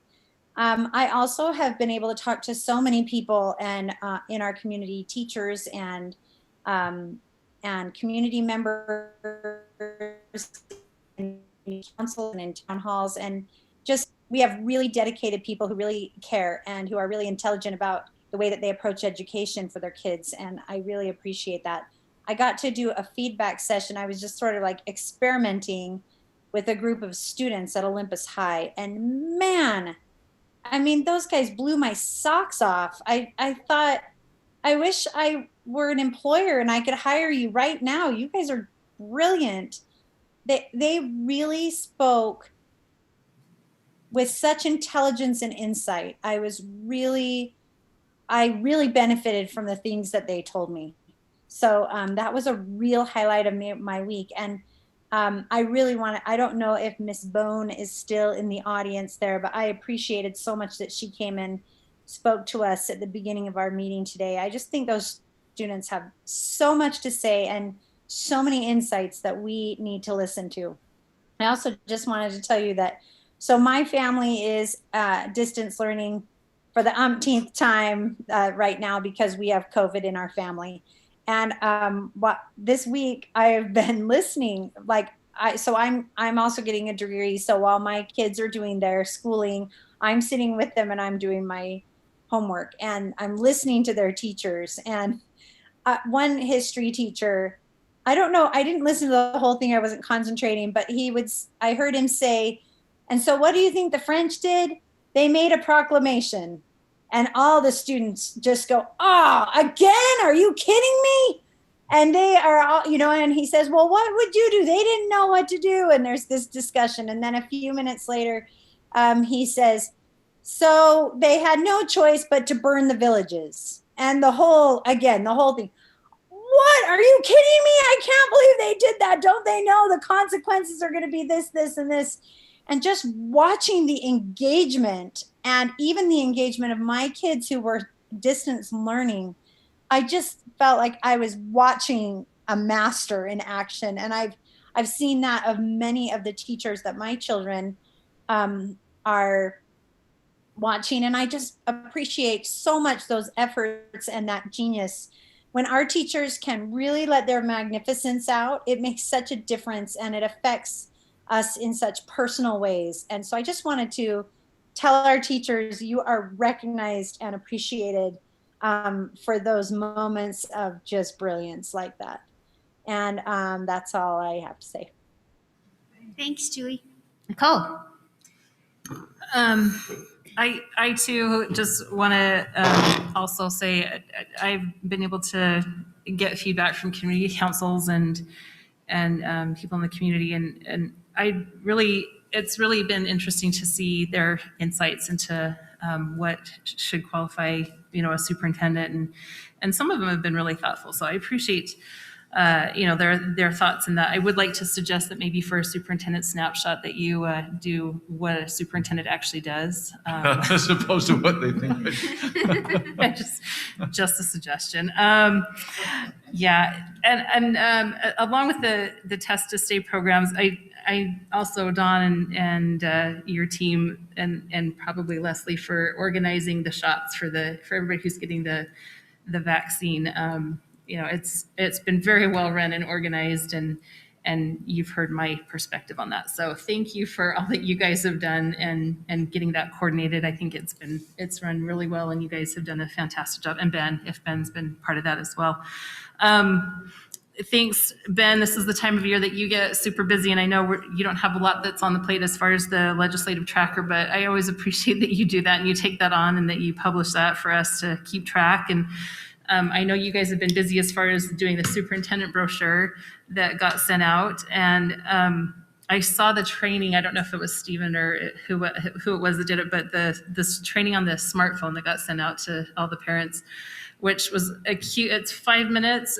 Wasn't that much, but it had a lot of information, really, really well done. If you guys didn't get a chance to see it, let me know. I'll forward it to you. But I appreciate that you guys do that type of thing because it's so helpful to parents. It's a small little thing that we can all take in and appreciate, and it's informative, and it's it's something that's so nice. And after sitting through hours of going through crucial policies for school, it's really nice to see some fun videos like that for that. So, there was one other, but I can't remember. So that's all. Thanks. All right. Thanks, Nicole and everyone. Real quick, just to wrap up, I wanted to thank our board members for accepting committee assignments. We've spent the last month figuring out which committees people want to serve on, everything from audit committees to district community council. Terry is our USBA rep. That's why he takes his seat kind of representing us on the joint legislative committee, that JLC that was spoken of earlier. So thanks for accepting and committee assignments. Also, thanks for Nicole and I have been busy meeting with our stakeholder groups, getting feedback for what to look for and the most important qualities and attributes in a superintendent specific to our district. And so we've had some good discussions, great feedback. I've also been to community councils asking for their feedback as well. While we're talking the superintendent, the job posting actually went live today. And so it will run from today to March 5th, and it will close, and then we will take it from there. I do want to say, Nicole already mentioned the vaccines. It's been very exciting as we have these weekly calls with Gary Edwards, the board chairs and the superintendents from the 5 districts in Salt Lake County. Those have been very beneficial. We treasure our partnership with the county. They keep saying over and over, vaccines are coming. We are well aware of the second doses that you need. So for any employees that might be wondering, are those doses going to be available? We've been assured that they are. I know there was an email sent out today for the first group that got their vaccine to schedule their second dose. And then, of course, we're still giving the first dose out as that age group gets lower and lower to those who have access to the first dose. We're hoping to offer the first dose to everybody within the next 4 to 5 weeks, if not sooner, depending on, Ben, did you have that? Sooner. 2 weeks. I think Maybe we'll even be sooner, done in 2 the to next 3 2 weeks. Yeah. Good, awesome. Okay, so 2-ish weeks. And then, of course, you know what that means. There's a 4-week, there's that 28-day waiting period. And so to have those second doses continue every Friday until we can rifle through both first and second doses. That has been a huge morale boost. I think our teachers and all of our employees, frankly, are very excited for the opportunity. And we have some not choosing to participate, and that's okay. That's within their right. But we're very excited to offer that for those who want to.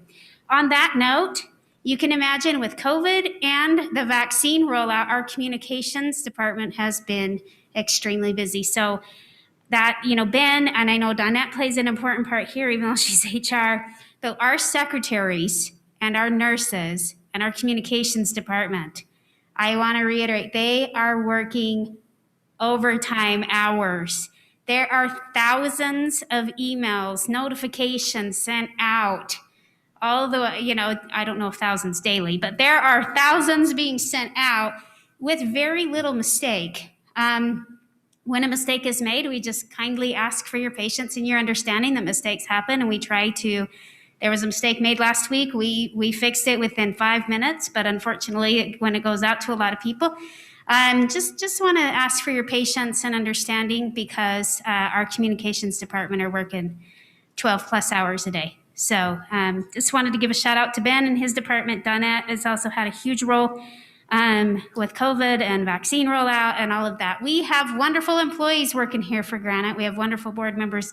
As you can see tonight, sometimes we differ and we can still be friends, and that's wonderful. And and we do appreciate our wonderful